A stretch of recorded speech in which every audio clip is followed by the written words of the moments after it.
네, 안녕하세요. 쌍둥이 파파입니다. 오늘은 놀이치료 구조화 및 제한 설정에 대해서 설명해 드리고자 합니다.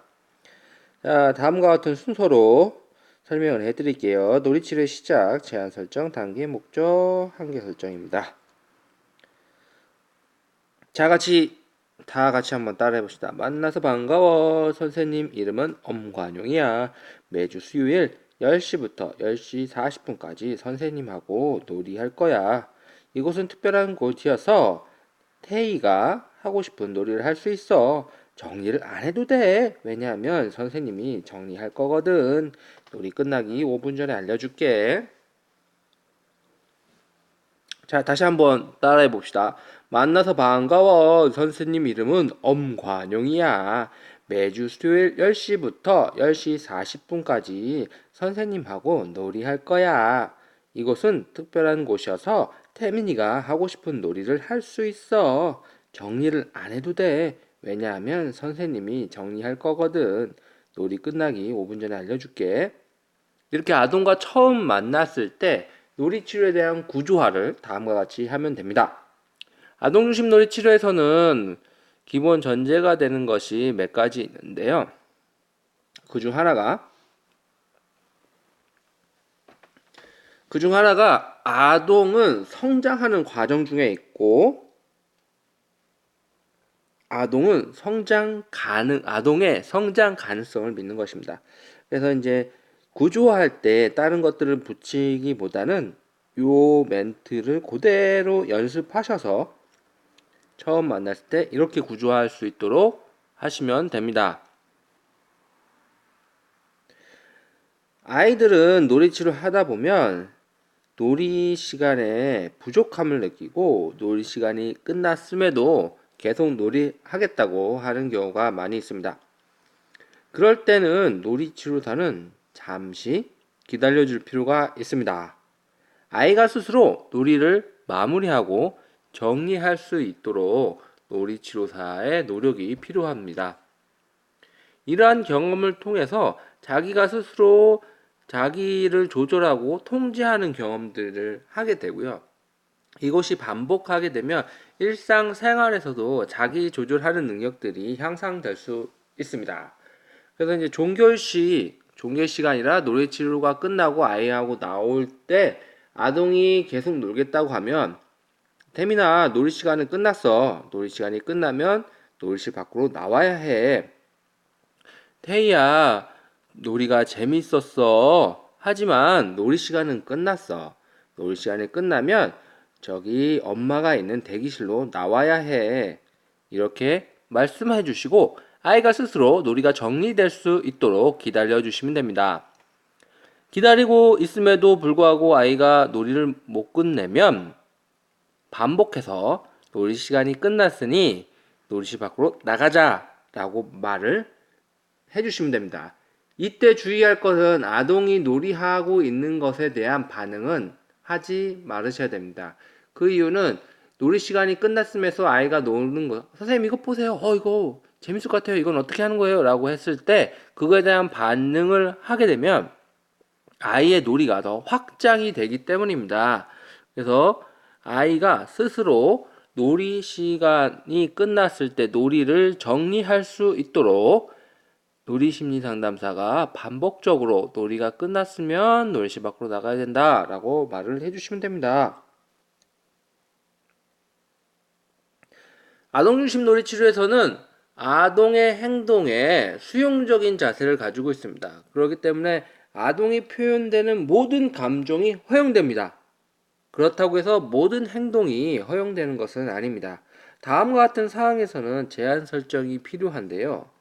그 중 하나는 다칠 수 있는 행동, 고의적으로 장난감을 부시는 행동, 문화적으로 허용되지 않는 것들, 성적인 문제들이나 놀이 시간을 방해하는 행동들은 제한 설정이 필요합니다. 이 제한 설정에서 놀이 심리 상담사가 어떻게 자기 감정을 잘 조절할 수 있는가 라는 훈련이 필요하게 됩니다. 흥분되고 화, 노여, 분노 등의 감정을 만났을 때 놀이 심리 상담사가 자신의 감정을 얼마나 안정적으로 컨트롤하고 아동의 행동에서 제한 설정을 할 수 있을지. 이때 제한 설정은 놀이심리상담사의 감정적으로 하는 것이 아니라 놀이심리상담사가 감정이 안정된 상태에서 해야 됩니다. 그렇기 때문에 제한 설정은 많은 연습이 필요하고 놀이치료사가 되기 위해서 많은 훈련들이 필요한 항목들이죠. 그래서 놀이치료라는 환경에서는 놀이치료적 환경이라는 것을 만들 필요가 있습니다. 그래서 놀이치료에서는 칭찬이 아닌 지지나 격려의 형식으로 아이와 상호작용을 해야 될 필요가 있고요. 아이가 선택한 놀잇감에 대해서 명명을 하지 않습니다. 그 이유는 아이의 상상력을 그대로 수용하기 위해서입니다. 아이가 소방차를 골랐어요. 그래서 그 소방차 골랐어 라고 놀이심리상담사가 말하는 순간 아이가 생각했던 건 이것은 소방차가 아니라 경찰차라고 생각했음에도 불구하고 놀이심리상담사가 이야기한 명명한 것 때문에 아이의 상상력이 제한될 수 있습니다. 그렇기 때문에 명명하기보다는 아이가 명명하는 것을 잘 주의 깊게 들을 필요가 있죠. 또한 항상 개방적인 자세를 취할 필요가 있습니다. 아동이 가지고 있는 생각은 성인이 이해하기 힘든 부분들이 많이 있습니다. 예를 들자면 요즘 같은 경우 아이들이 게임을 많이 합니다. 스마트폰에 여러 가지 게임들을 하고 있는데요. 그 게임에 대한 이야기를 할 때 놀이심리상담사는 그 게임에 대한 경험이 있다면 쉽게 이해할 수 있지만 경험이 없다면 그것에 대해서 이해할 수 없게 되는데요.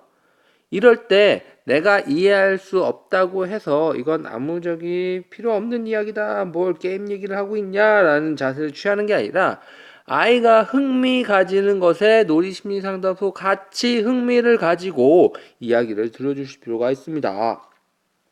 그리고 놀이심리상담사의 감정은 편안한 마음 상태를 유지해야 될 필요가 있고요. 아동에 대한 관심을 지속적으로 표현해야 될 필요가 있습니다. 핸드릭스는 놀이치료 과정을 다음과 같이 설명하고 있습니다. 1단계 호기심과 탐색, 2단계 창조적인 놀이, 3단계 공격적 놀이, 4단계 창조적이고 관계적 놀이, 5단계 역할 놀이, 6단계 일상생활 놀이. 저는 이제 다음과 같이 관계를 놀이치료 과정을 이야기하는데요. 처음엔 라포 관계 형성 단계입니다. 보통 4회기를 이야기합니다. 아동에 대해서 놀이심리상담사가 알아가고 아동 또한 놀이심리상담사 그리고 이 놀이실이라는 곳을 알아가는 회기가 치료적 관계 형성 단계입니다. 그리고 나서 아이는 퇴행과 공격성이라는 이슈들을 놀이실에서 표현하게 됩니다. 이거는 단계별로 진행되는 것이 아니라 아동에 따라서 퇴행이 먼저 나오는 아동도 있고 공격성이 먼저 나오는 아동도 있고 같이 나오는 경우도 있고 그렇습니다. 이 과정을 통해서 아동은 재구조화가 됩니다. 기존의 관계에서 놀이심리상담사라고 새로운 성인과의 관계에 재구조화됩니다. 이 재구조화될 때는 내가 퇴행적인 모습이나 공격적인 모습에 대해서 수용받는 경험을 통해서 재구조화되고 이 세상은 나를 알아주고 나를 이해해주는 사람이 있구나라는 경험을 하게 됩니다. 그러면서 놀이심리상담사와 아동의 관계에서 시작해서 아동은 나아가 다른 타인과의 관계에서도 놀이심리상담사와 경험했던 것을 확장해 나가게 되는데요. 이러면서 놀이치료가 아동을 성장시키게 되는 것이죠. 놀이치료가 시작이 되면 종결 시기가 다가오게 됩니다. 웨스트는 종결을 할 때 다음과 같은 것을 생각해 보라고 이야기합니다. 첫 번째로는 주호소 문제가 해결됐는가? 당연한 얘기지만 주호소 문제, 처음 놀이치료를 받게 된 이유가 해결이 안 되는데 종결을 한다는 것은 안 되겠죠. 그 다음에 가정과 학교의 적응 부분입니다. 아무리 주호소 문제가 해결이 되었다고 하더라도 가정과 학교 적응에 계속 문제가 발생하고 있다면 놀이치료 종결은 고려돼야 됩니다. 그 다음에 아동의 정서 발달이 잘 이루어지고 있는가, 지금 나이에 맞는 정서 발달 수준을 가지고 있는가를 확인할 필요가 있습니다. 그리고 놀이치료가 도움이 되었는가라는 것을 확인할 필요가 있습니다. 아무리 훌륭한 놀이 심리 상담사여도 아동하고의 놀이가 효과적이지 않다면, 치료적이지 않다면 그 놀이 치료를 계속한다는 것은 놀이 심리 상담사 윤리로서도, 그 다음에 어떤 아동과의 만나는 관계에서도 큰 의미가 없기 때문에, 만약에 나하고 맞지 않는, 나하고 놀이 치료하는데 진전이 되지 않는 아동이라면 3개월이나 6개월 정도 경과 후 사례 관리를 통해서 내가 계속 지속할 것인지, 아니면 다른 놀이심리 상담사한테 연결시켜서 계속 놀이치료가 진행되게 할 것인지를 검토해야 됩니다. 그 다음에 가정에 대한 배경에 대한 이해가 필요합니다. 아무리 놀이치료가 필요하고 계속적으로 놀이치료가 받아야 되는 상황이라도 가족 여건에 따라서 어쩔 수 없이 종결해야 되는 사항들이 있습니다. 그럴 때는 종결에 대한 검토가 필요한 것이죠. 놀이치료에서 놀이심리 상담사는 비언어적 행동에 대해서 인정할 필요가 있습니다. 나무 블럭을 무너뜨릴 때, 나무 아기 인형을 목욕시킬 때, 장난감을 정리할 때, 병원놀이를 할 때, 칼 또는 총을 누를 때, 계산놀이를 할 때 등 비언어적인 행동에 대해서 수용되는, 인정받는 경험을 제공할 필요가 있습니다. 그럼 놀이치료 목표는 무엇이냐? 라는 것을 이야기해 봅시다. 자신의 감정을 이해하고 믿고 긍정적 시선을 갖는 자기감을 발달시키는 게 목적입니다. 그럼 여기서 자기감은 무엇일까요? 네, 각자 찾아보시기 바랍니다. 자신의 선택에 대한 결과의 경험을 통해서 책임감을 발달시키는 것입니다. 그렇기 때문에 아동중심 놀이치료에서는 아동의 선택권을 할 수 있는 환경을 만들어주고, 아동이 선택한 것에 대한 책임감을 경험할 수 있게 환경을 조성하게 됩니다. 자신의 감정을 적절히 행동으로 표현하기. 놀이심리 상담사 과정에서는 아동이 표현하는 모든 감정이 허용이 됩니다. 수용이 됩니다. 하지만 그 행동이 적절한 행동이 아닐 경우에는 ACT 기법을 활용해서 아이가 적절한 행동으로 할 수 있게끔 진행이 되는데요. 그런 과정을 통해서 아이는 자신의 감정을 적절한 행동으로 표현하게 됩니다. 자신을 믿고 자기주도적, 자기수용적, 자기의존적으로 될 수 있도록 놀이치료가 실시하게 됩니다. 그러는 과정을 통해서 아동은 엄마한테 의존하는 관계가 아니라 자기한테 의존하고 독립해 나아갈 수 있는 기반을 마련하게 되는 것입니다. 통제감을 경험하고 상황에 대한 대처 능력을 향상시키는 것이 놀이치료의 목표입니다. 자신을 더욱 신뢰하게 하는 것이 놀이치료의 목표인데요.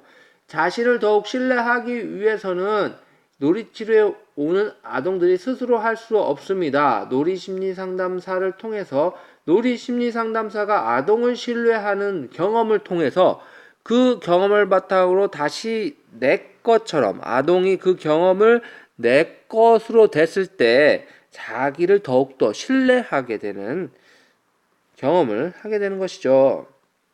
그럼 ACT 기법은 어떻게 하는 것이냐? ACT 과정으로 진행을 하게 됩니다. A에서는 아동의 감정 등을 인정해주고 수용해주는 것입니다. C 단계에서는 권위적이지 않고 처벌적이 아닌 방식으로, 하지만 단호한 어조로 한계를 전달하는 것이죠. T는 이러한 감정, 아이가 경험하는 감정이 잘못된 것이 아니라 행동에 있어서 사회에서 수용되는 방식으로 변화할 필요가 있다. 그렇기 때문에 그렇게 변화할 수 있는 하나의 대안을 제시해줘서 아동이 스스로 그 행동을 할 수 있게끔 하는 것입니다. 예를 들어서 아동이 화가 났어요. 뭔지 모르지만. 그래서 선생님을 때리려고 해요. 그럴 때 태민아, 지금 화가 났어. 선생님을 때리고 싶어.